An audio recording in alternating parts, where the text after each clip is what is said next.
সূরাতুদ দাহার প্রথম 1 নম্বর আয়াত, হাল আতা আলাল ইনসানি হিনুম মিনাদ দাহরি লাম ইয়াকুন শাইআম মাযকুরা।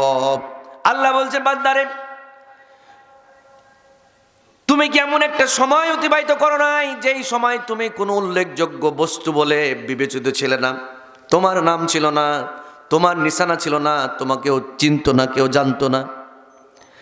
আমি তোমাকে সৃষ্টি করেছি, আল্লাযী খালাকাল মাউতা ওয়াল হায়াতা লিয়াবলুয়াকুম আইয়ুকুম আহসানু আমালা ওয়া হুয়াল আজিজুল গফুর।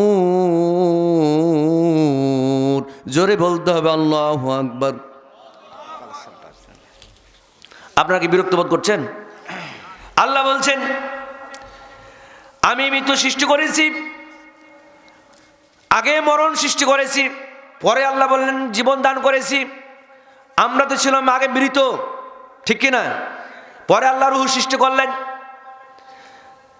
আল্লাহ বলছেন আমি সৃষ্টি করেছি কি কারণ? কারণ হচ্ছে লিয়াবলুয়াকুম আইয়ুকুম আহসানু আমালা, যাতে করে আমি তোমাদেরকে পরীক্ষা করতে পারি আর তোমরা সুন্দর সুন্দর আমল করতে পারো। এই জন্য আমি আল্লাহ তাআলা তোমাদের সৃষ্টি করেছি। বলুন আলহামদুলিল্লাহ। তার মানে আমাদের জীবনটাই পরীক্ষার জীবন। একজন এসএসসি পরীক্ষার্থী পরীক্ষার হলে ঢুকেছেন, 3 ঘন্টা সময়, অর্ধেক প্রশ্নের উত্তর দেওয়া হয়েছে, আরো 50 মার্কের উত্তর আছে, কিন্তু দেখা যাচ্ছে উনার সময় আছে 3 ঘন্টার মধ্যে মাত্র আর 1 ঘন্টা।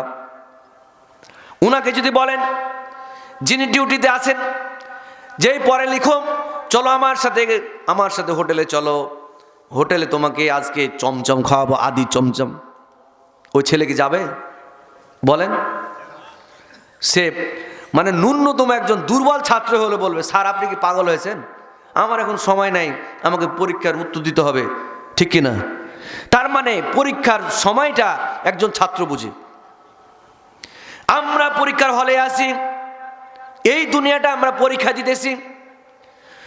ওই একজন ছাত্র যেমন পরীক্ষার হলে সময়ের গুরুত্ব বুঝতেছে, কিন্তু আমরা দুনিয়ার জীবনে শত পরীক্ষায় উত্তীর্ণ হতে পারতেছি না, পরীক্ষার্থী হয়ে আছি, কিন্তু আমরা পরীক্ষার্থী নিজেও জানতেছি না, সময়ের গুরুত্ব বুঝতেছি না। কথা বলেন ঠিক কিনা?